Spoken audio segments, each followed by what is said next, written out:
Hello everyone, my name is Dr. Anup Girdhar and I am here to discuss one of the prestigious course of Ignou, that is ACISC, that is Advanced Certificate in Information Security. I was acting as an advisory member for this course. I was an author and editor in a couple of units in this course. Due to pandemic COVID-19, or so called as coronavirus, the entire world is facing lots of challenges. I hope and wish good health for you and your family. Stay safe and take all the precautions mentioned by the concerned authorities and from our Prime Minister Modi ji.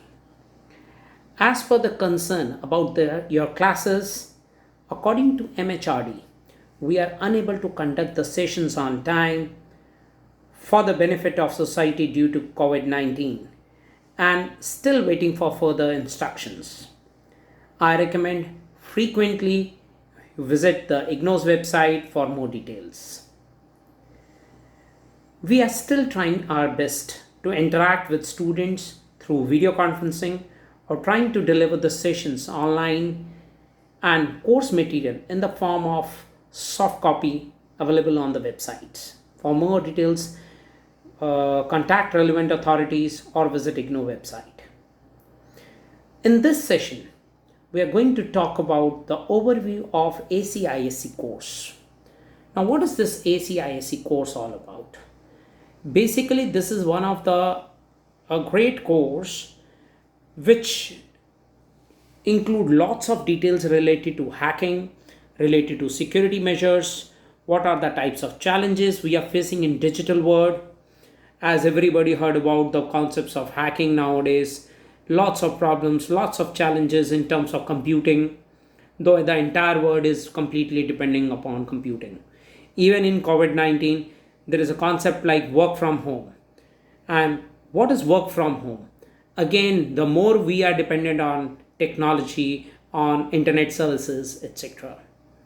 But at the same time, the digital challenges, the cyber challenges and cyber threats are rising up like anything.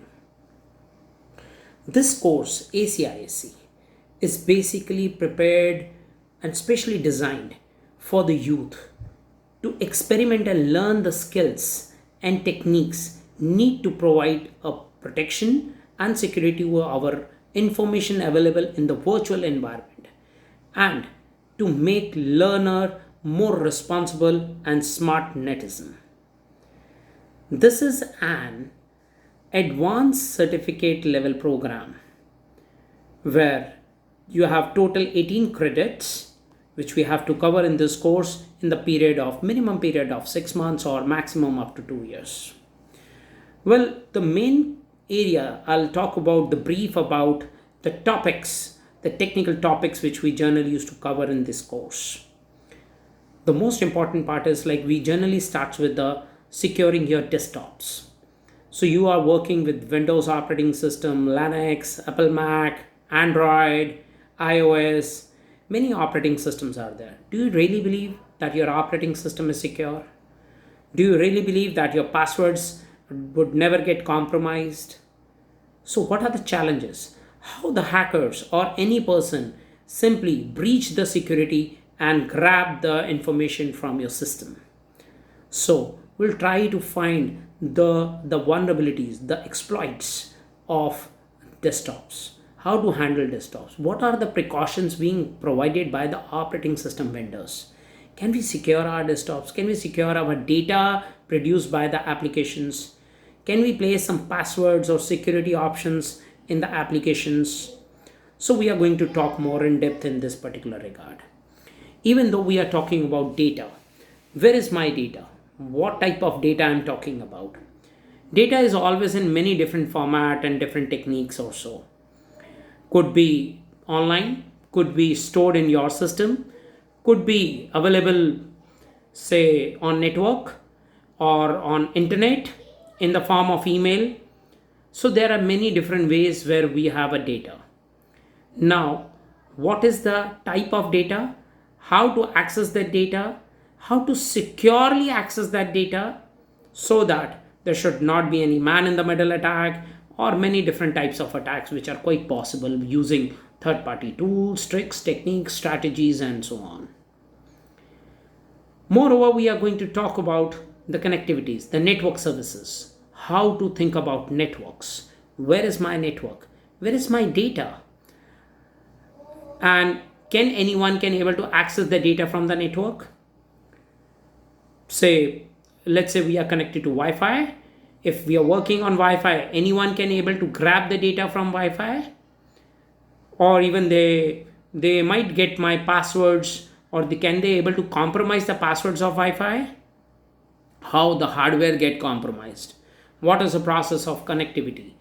What are the protocols? What are the standards of networks? So we are going to talk more in depth in this particular regard. We are also going to talk about a secure browsing. We have lots of browsers: Chrome, Firefox, Safari, and Internet Explorer. Now you have Internet Edge. So many applications are there, or even mobile apps. It's all like browsing internet activities. How you will access it, how you will secure it. Is that like my emails are secure? Suppose I'm going to save my data in Outlook, Outlook Express, or any internet application. So, what are the concerns? What are the security precautions? We are going to talk more on this. Internet transactions. Nowadays, majorly the attacks are relevant to financial frauds, some related to transactions, fraudulent transactions. How it's happening? What are the reasons why anyone become a victim of any financial fraud? And how other can't be, because might be they have some apps, or they might have some vulnerable access. What is the way? What is the process? Can we able to identify the things on that regard? What is the best do's and don'ts? At least we should know about it. We should be aware of, and we'll try to apply in our day-to-day life so that we can secure our internet access and again our computing process. Even what are the compliance? There are lots of, have you heard about W3C, World Wide Web Consortium? Basically, there is a practice to make an implementation of web development. And what are their compliances? And what are their even standards? And whether any website got developed, so that site was actually complying to the latest standards, complying to the latest vulnerabilities. Are they really audited? So can we able to talk about the website audits, application audits, secure audits? So we have to talk more on that. Apart of that, there are lots of security standards available for network services, service providers, for other applications, accessibility process. So there is a concept, and even employee perspective, if you are employee in any particular organization, what type of standards which we have to follow related to security. That was actually being produced by ISO, International Standard Organization, and for that you need to search about 27,000 series. I think if you just go and explore, just go through with the brief, and you will be able to understand. So many standards, new standards are coming up day to day life. So how you really access your internet? What is the way to deploy your infrastructures? What are the ways like employees should able to interact with those infrastructures? We are going to talk more on that. Even a part of that, the most important part nowadays, everything is in the not only the form of web application, but it is more with web services like banking services, searching services. Like a small example, like today you want to go and check what, say I want a prediction of temperature, say for tomorrow. So in my website I need to show the prediction value of temperature, say by tomorrow, for any specific city or country. Can be able to access? How can I do this? So that was actually being taken care by a meteorological department. So in case if they are accessing, are they providing some services to us so that I can use their web services and deploy those web services in my web server, in my web applications? so that my customers can able to access that particular part. So these are the things, these are the major factors, real challenges, and where we are talking more in depth in this course. Part of that, we are also talking about cyber forensics, which is the most important and prestigious part in our country. I think all the law enforcement agencies are now, it's become mandatory for them to be take a training on how to access computer, secure computer, what are the hacking attempts, and even what is a model of cyber forensics, because they have to produce the evidence in front of court. How to identify where is my data, what happened on any particular incident, what happened on any particular timestamp. So can we able to access that date and time? Can we able to access some services or some certain details related to cyber forensics, operating system forensics, web forensics, mobile forensics, computer data, my videos, audios, applications, even RAM dump. So we are going to work on that. Like my computer have RAM, can we able to generate a RAM dumps and able to analyze what exactly the application were running on that particular timestamps. We can able to access that particular part from cyber forensics part. Even how to secure my mobile, because nowadays every user carries mobile. Might be they are carrying or they are working on computers or laptops or not, but mostly everybody have smartphone. How these smartphones are working, what are the security challenges in the smartphone? Even for my mobile, we have lots of antiviruses, network security like firewalls, IDS, IPS. We'll talk about more in depth. But why not we are using these kind of things generally in my mobiles? What are the reason? What are the facts? What are the pros and cons? Even if I want admin rights of my mobile, is it possible? And in case if I'll do, am I doing a cyber crime on that or not? Because then in that case you have to understand, you have to become more compliant with cyber laws. You have to check what are the real factors in terms of laws and some government rules in terms of IT security, some standing orders for enforcement agencies. So we have to talk more on these grounds.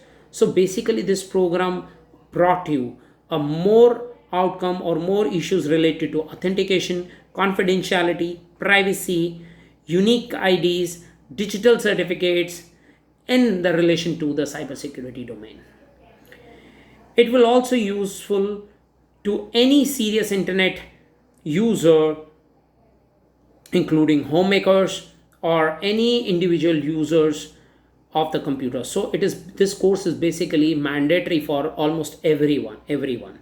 I'm not saying that you have to be more specialized in computer domain or you have to be carrying a good background from computer science or so, but actually it is actually required for everyone.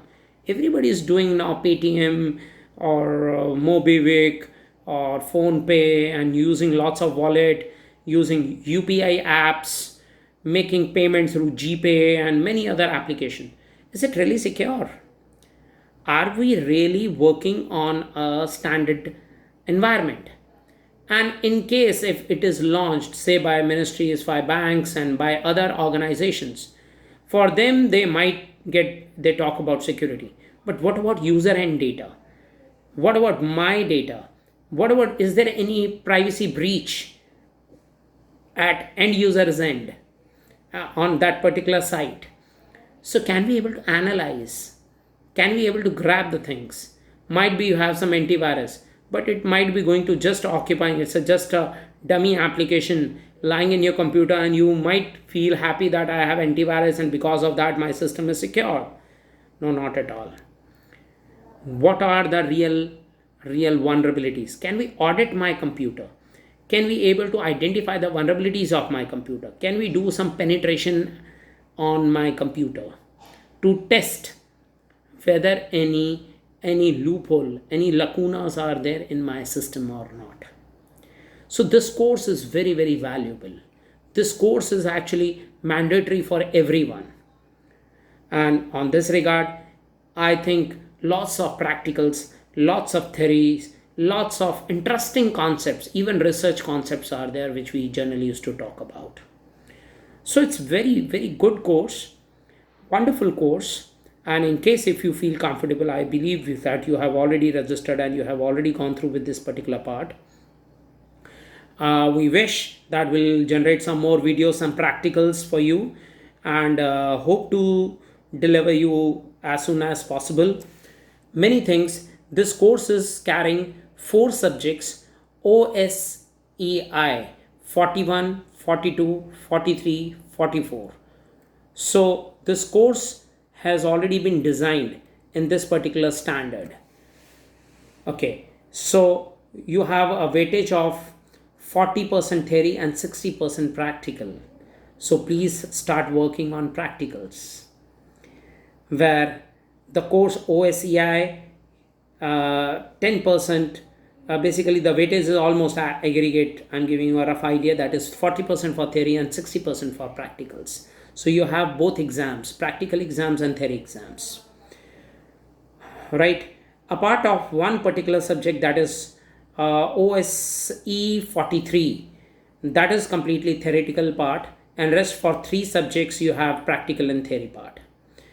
And one only subject is OSE for 043, that is completely theoretical part.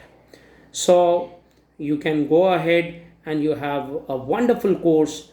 You'll join. This is one of the very much valuable course, highly in demand, and especially the people who start their career, they really want to get into security, they really want to understand what is this cyber security domain, what is this ethical hacking all about, what is hacking, how people penetrate, how my site get hacked, how my mobile get hacked, and in case of any particular incident, can we able to handle it, can we able to secure it, can we able to at least interact with the competent authorities. So all these concerns were we will going to discuss in this particular course. So I hope and wish you are going to enjoy this course very soon. I know it's a really tough time for everyone, will not be able to interact in the regular sessions, but we'll try our best to interact via online sessions or many different ways and modes. So thank you so much. Stay blessed and take all the precautions. It's a really difficult time for everyone. Take precautions of yourself and for your family. Thank you so much. Jai Hind.